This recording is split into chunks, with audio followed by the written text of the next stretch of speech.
Well, as I mentioned before, my wife and I were not here last week, and we had the wonderful opportunity to get away and see some of our family, and we just had a blast last weekend. We missed being here, but we really enjoyed getting together with our family. Now, some of you might have heard me commenting on one of my concerns for the weekend. And it wasn't being with my amazing in-laws. I love getting together with them. It was the fact that my father-in-law and my brothers-in-law and I are all Leafs fans. Okay? And so last weekend, there was going to be a game on Friday and on Sunday, and I was just thinking, like, if these go wrong, this might set not a great tone for the weekend. Just a bunch of grumpy guys over the Leafs. Well, thankfully they won the game on Friday, and we could enjoy our weekend with knowing dread for the Sunday game, I guess. And of course, they if you follow hockey at all, you know that they did not make it past Sunday's game. And as a Leafs fan, let me tell you, there have been more than a few times over the years where I wish I could have written a better ending for their season. Now, we've been going through a series called ReWrite, which is all about Jesus' ability to rewrite our story when He becomes our story. And as much as I would have liked to have rewritten what happened in that game or past years, if you're a fan of a different team, my rewrite probably wouldn't have thrilled you as much. And what I've discovered over the years is that when I'm given the opportunity to rewrite stories or to decide the best course of action, I don't always come up with the best plot, let alone the best ending, when I get to control the narrative.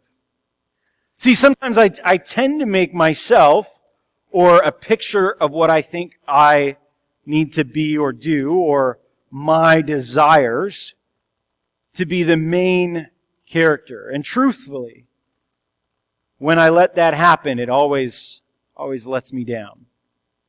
So many times I've thought that what I thought was best or the right thing to do, and lived it out, I've found myself wishing that I could change the story when it's too late. Honestly, I do not know how to write my best story. But thankfully I know the one who does. And I hope you do too. So as we've been going through this series, and we're going to continue it for a while, we are going to look at people's lives that Jesus rewrote their story. How Jesus, when He met them almost 2,000 years ago, He just changed their whole life. And on Mother's Day, we had the opportunity to listen to Vivian's story, and how Jesus is still rewriting people's stories today. Now, originally, what I'm going to touch on today, what the person we're going to look at today, I was originally planning on talking about this back in March. Okay, this was actually supposed to be what we kicked off the series with. But, turns out God had a better plan. He wanted to rewrite that. We had a snow day that day with ice rain and a lot of concerns, and we had to cancel the service and kind of do something online. And so this was supposed to be at the end of March, but I don't think it's a coincidence that God wanted it saved for today. So maybe it was meant for you to hear it today. Now we're going to look at John today. John lived a fairly unique life. While those around him lived in houses and had jobs, he was a vagrant. While most enjoyed the food they farmed or from local markets, John's food consisted of what he found. And while others wore the most recent fashion, or at least something that wouldn't stick out, John had a peculiar look about him. While today, much about John would make the average person look at him strangely or question or definitely make him stick out. 2,000 years ago, John had a bit of the same reaction. And yet, he seemed to be someone that everybody had been waiting for. See, he spoke with authority, and he dressed like a prophet that the people's parents and grandparents would have talked about. The scrolls that were kept and studied spoke of a prophet, someone that seemed very much like John. There was hope that Elijah, this famous prophet who was said to have been taken up in a chariot of fire, would return, or at least someone like him. And John seemed to be ticking off a lot of these boxes, right down to what he wore. And because of this, people began to gather. People began to listen to him. John was becoming famous, starting with the locals and then with the elites. In fact, we read in John the gospel named after the disciple, not John the baptizer who I'm talking about. We read in John chapter 1 verse 19, the Jewish leaders in Jerusalem sent priests and Levites to ask him who he was. And as John became more and more famous, as people began to gather around, and people started thinking, this is a guy worth listening to. And some people began to admire him, and some even deciding to follow him, to say, this is a guy worth putting everything aside to follow him. The elites began to take notice. Maybe you've been in a similar position where people are starting to listen to you. Maybe it was years ago, maybe it's now. People are starting to respect you, and you're given influence and power. Maybe even the opportunity to sway things in your favor. Maybe you've sacrificed and worked hard to get to this spot. John, of all people, having followed God's call on his life, you could argue deserved comfort and recognition for all of it. I mean, it only makes sense. And sometimes we, like John, have the opportunity to take control of our story and write the next chapter. And if you could, you think, oh, if I got the opportunity, I could write the best chapter of my life. But while things seemed favorable for John, as people were listening, and as these leaders asked John, who are you?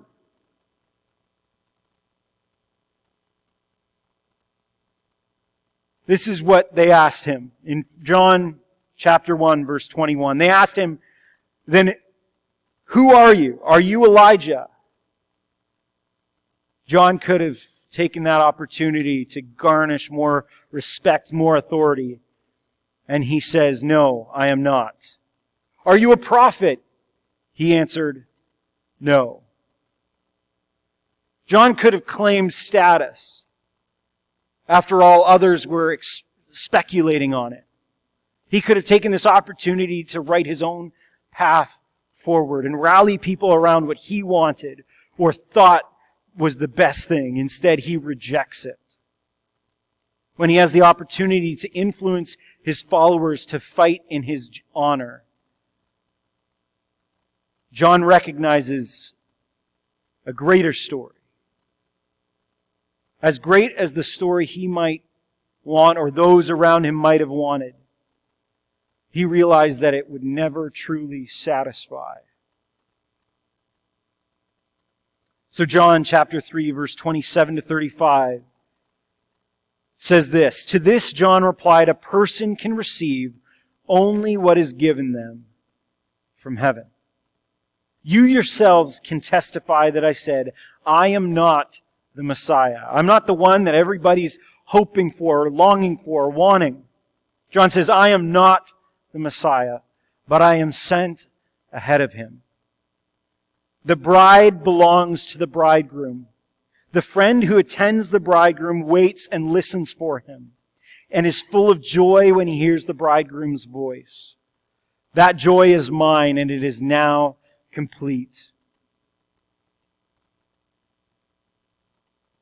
I've had the opportunity to be a part of different weddings, as a few weddings in the wedding party.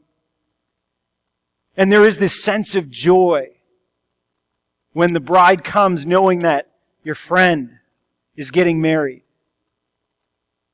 This excitement for him. Or for her, maybe. And this is what John is saying. Listen, I'm not the guy you should be focused on. I'm here to point towards the one. And he says this in verse 30, "He must become greater, I must become less. The one who comes from above is above all. The one who is from the earth belongs to the earth, and speaks as one from the earth. The one who comes from heaven is above all. He testifies to what he has seen and heard, but no one accepts his testimony. Whoever has accepted it has certified that God is truthful. For the one whom God has sent speaks the words of God, for God gives the Spirit without limit. The Father loves the Son and has placed everything in His hands." See, John recognizes that even if he tried his hardest, even if he tries his best, he would never be able to get what was truly needed, never be able to do what was truly needed or desired apart from God.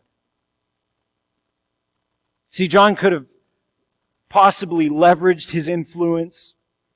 He could have continued to gain following. He could have tried to make the spotlight all about him and manufactured a life surrounded by all the comforts. But in the end, he realizes that it would all be meaningless. At one point, knowing how important John was, his disciples, those that chose to follow John, got jealous because John's relative, Jesus, starts to steal his thunder. See, when John's security and status was threatened, when those following him sees people start to shift towards John's relative, they start to get worried. And at this moment, John could have pushed for them to defend him, or John could have been like, "It's all over. Let's give up, go home. There's no hope for us anymore. The tides have turned. We're not important anymore, so no sense risking our necks for this." But again, John sees the bigger picture. He says, "The Father loves the Son and has placed everything in His hands." Whatever has happened or happens, Jesus has the authority the power to undermine the evil, to determine the end result. John rightfully sees the opportunity of a lifetime. Jesus can rewrite his story. See, instead of John thinking, I need to get bigger and bigger, more famous, John tells his disciples, it's time for things to change. Jesus is going to rewrite what you think should happen. He must become greater. I must become less. In fact, this was John's entire message the whole time. This was what John was about when he was inviting people to get baptized. He was going around calling people to repent, to change their minds, is what it literally means. But more completely, it means to change the whole direction of your life, your heart, your mind, your ways, and to bring it to the one who can completely rewrite it. The only one who could truly do that, John knew, was Jesus. The only one who could make their life story or your life story or anyone's life story meaningful was and is and forever will be God Himself. Jesus Himself. And so John, as Jesus approached him one day, in John chapter 1, verses 29 to 30, we read, the next day John saw Jesus coming towards him and said, "Look."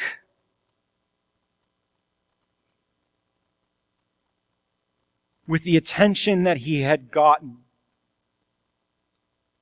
with the focus that people had put on him, he turns and points to Jesus and says, "Look, the Lamb of God who takes away the sin of the world.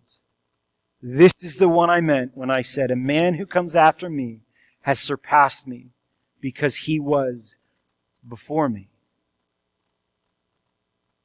Jesus has the ability to completely change everything.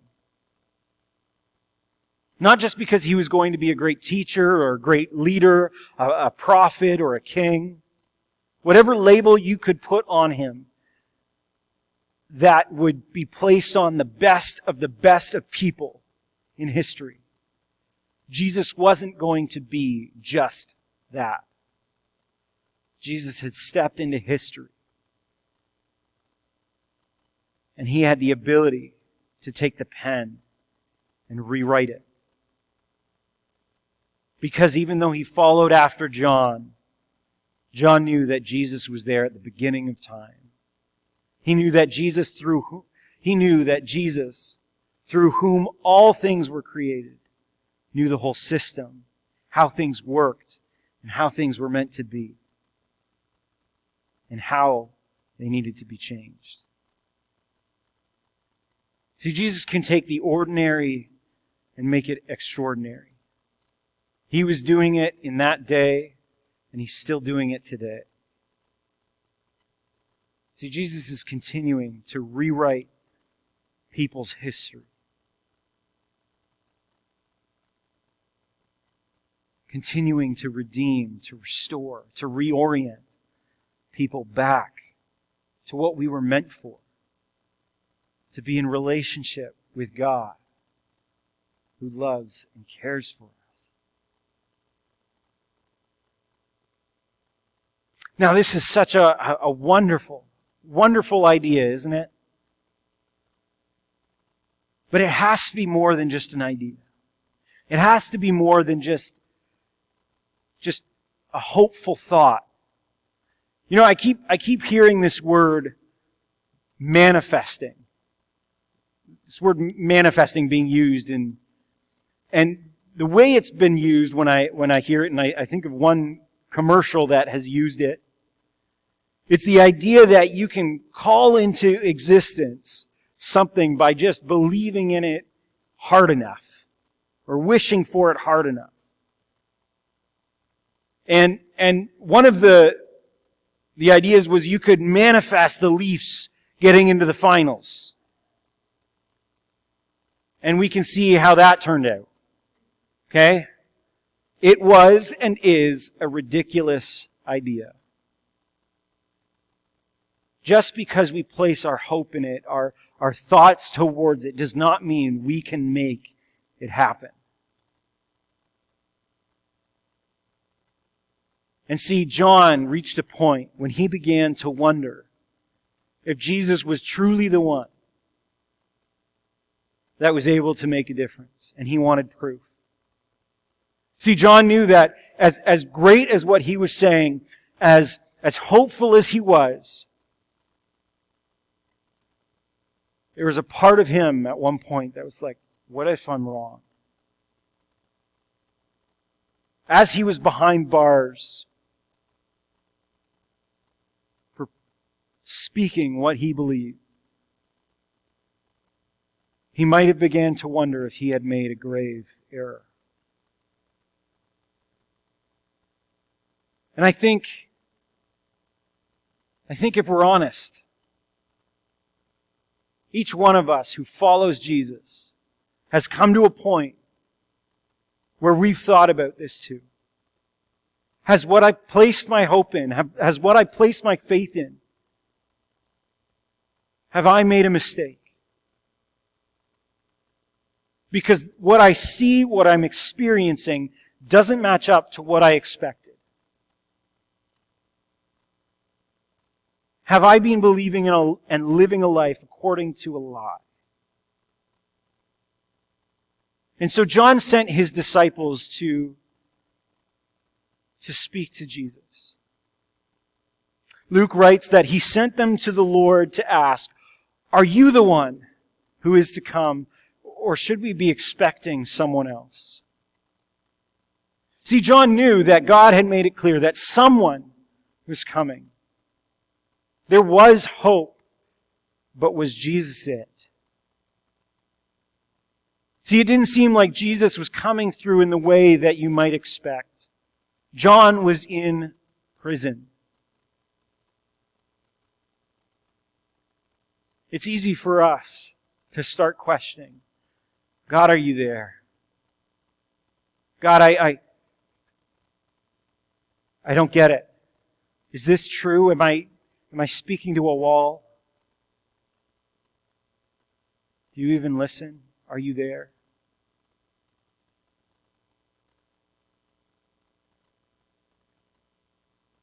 And while you might expect, and while John's disciples might have expected in this moment, that Jesus would have been like, right, John, we gotta go get him. We gotta free him from prison. He's part of this plan. Let's go get him. Jesus calls John and his disciples to look beyond their own concerns, to see the bigger picture. When the men came to Jesus, they said, "John the Baptist sent us to ask, are you the one who is to come? Or should we expect someone else?" At that very time, Jesus cured many who had diseases, sicknesses, and evil spirits, and gave sight to many who were blind. So he replied to the messengers, "Go back and report to John what you have seen and heard. The blind receive sight. The lame walk. Those who have leprosy are cleansed. The deaf hear. The dead are raised. And the good news is proclaimed to the poor. Blessed is anyone who does not stumble on account of me." Sometimes the proof of Jesus' rewrite is hard to see in our own story, in moments. We can look at ourselves and think, Jesus, I can't see you at work because I'm lonely, I'm hurting, I'm utterly broken. And it doesn't seem like this really matters. John was in prison asking the same question.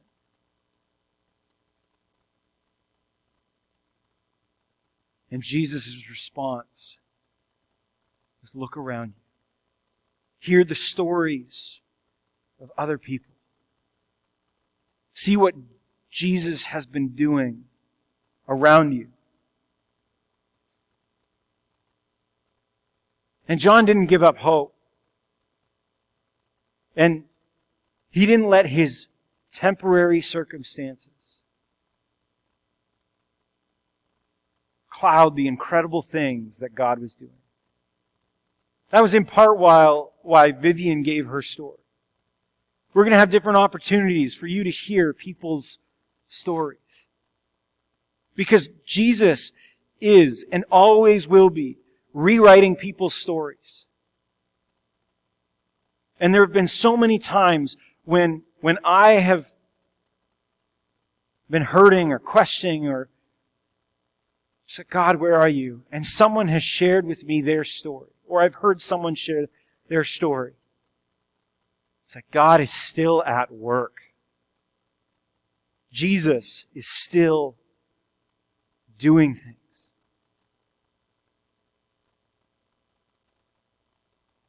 Even when John's impact seemed to have been lessened or completely gone by the wayside, even when it seemed God was done with John because he had truly become less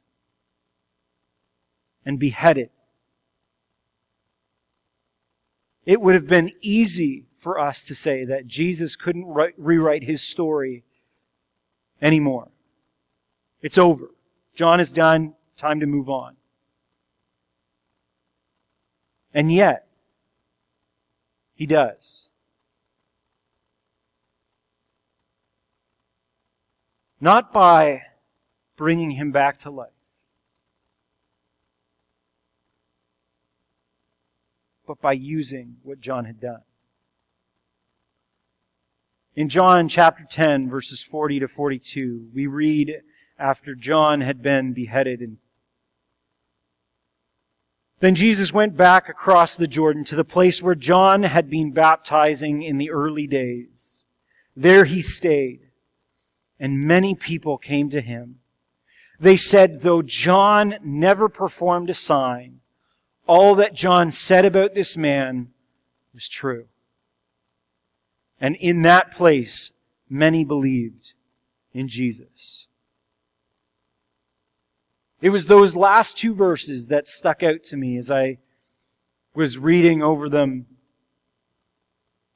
and launched my dive into John's life and how Jesus shaped it. Sometimes it's so easy to get down on ourselves when we feel like we're praying, when we're asking God to do something miraculous and it doesn't seem like He's coming through, or we feel like we haven't been used in a miraculous way. Sometimes it feels like we need a sign from God to do something incredible, to validate it all. There have been many moments where I have asked God to come through, and He has not answered the way I was hoping.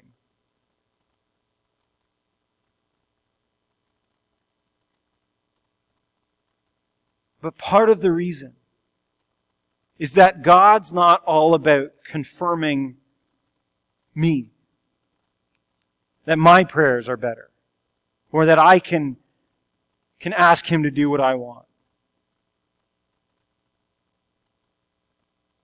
God absolutely has the power to heal. And I'd be honored to pray with you for that. God absolutely does heal today.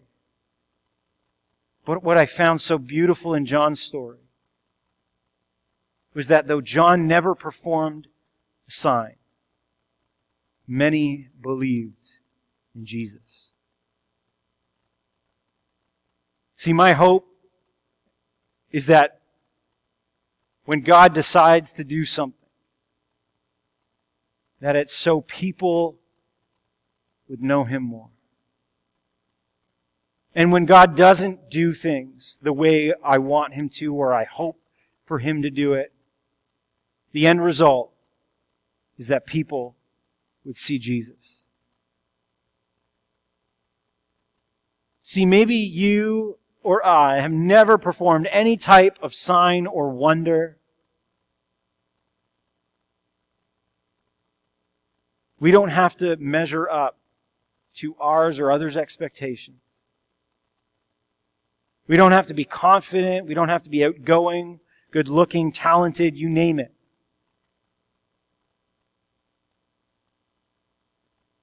We just need to believe that Jesus has the power to rewrite people's stories and point people to Him. John didn't do anything miraculous, but he was so right about Jesus. If that's all that is what's said about me, I'm good. David didn't do anything incredibly special, but people got to know and experience Jesus because of him. If that's all that's said about me, awesome. See, John was able to have the ultimate impact on people's lives because all he did was prepare the way for people to see and experience and hear Jesus. And he never got to see in his own life the full impact that he had on people.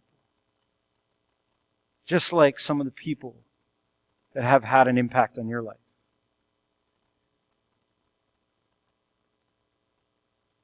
See, I know that I've had people pray for me, being a part of my life, some of whom have died, who have never gotten to see the full impact that they've had on me. And I'm so thankful for their faithfulness. See, you don't have to be John the Baptist to do what he did. And do what he did. You don't have to wear a camel hair robe, eat locust and honey, or wander around. Some of you are saying, oh, thank goodness.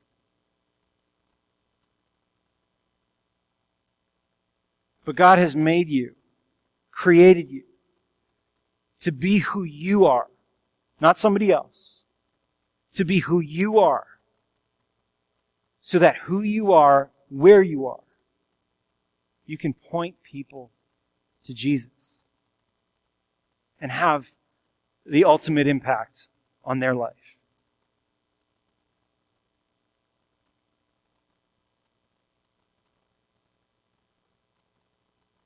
If you haven't already, you need to invite Jesus to rewrite your story.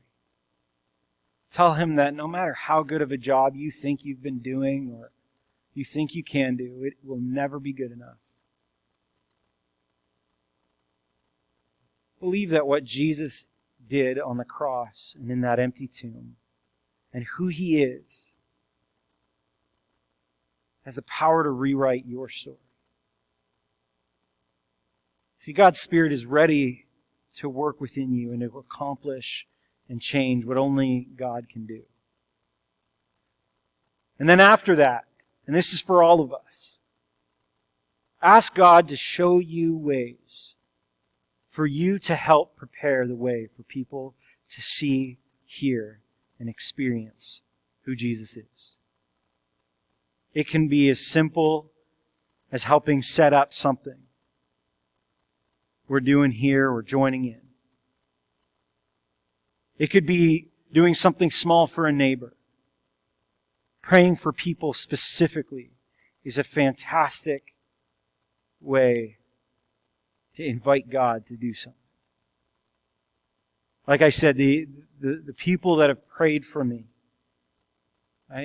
I'm so grateful. Those prayers were not left unheard. And I want to share with you this morning something that was actually shared with me. I received a book in the mail from the Pentecostals Assemblies of Canada, the PAOC, that we are a part of. They sent me a book, and so I decided to let Joanna read it. I didn't actually read it yet, but she shared the synopsis with me. And they emphasized it at the PAOC business meeting that I attended in March. And their challenge to me and to everyone was they wanted for every Christian, every follower of Jesus, to take 5 minutes a day and pick 5 people that you know who need Jesus to rewrite their story, and pray for them. They'd like you to follow this BLESS acronym. It just keeps a simple way of, here's how you can help prepare the way for people to meet, experience, and hear Jesus. So 5 people. Begin with prayer. Pray for them. And if you're not quite sure what to say, we've printed off cards that you can put in people's names. It's got this simple ways that you can look to meet people where they are, to pray for them. And there's also little prayer prompts. If you're like, I don't know what to pray. It's a great place to start. Listen to them. So often we're so ready to just tell people what we think they need to hear. Take time to hear people's stories. That's one thing. You see how Jesus interacted with people. He met them where they were. He heard their stories. And then if you get the opportunity, eat with them. You can learn a lot about people by sharing a meal. Invite them out to our potluck if they're willing to come. Serve them. Find some way to do something that is helpful to them. Not in a way that you think is helpful and they're like, please don't touch that. Find a way to serve them. And when you're given an opportunity, share Jesus with them. It's not about telling everybody everything in one go. Share what Jesus has done for you, what He has meant to you. Now this sounds a bit intimidating to some of you, I'm sure. And that's okay. I want to encourage you just to start with that first thing. Start with one person. If somebody came to your mind already, just start praying for them. Just start with that. And in a moment, the team's going to come forward. In a moment, we're going to sing again. And I want you to start with that one person, to pray for them. Ask God to meet them where they are today.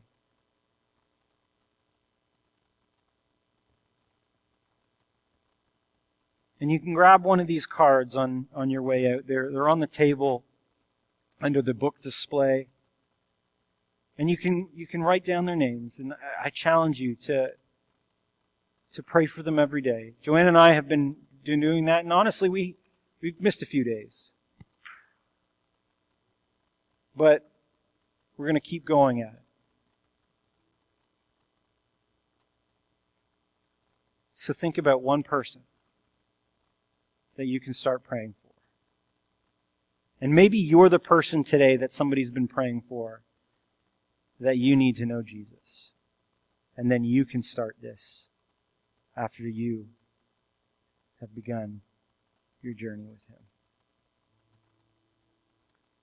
Let's sing together.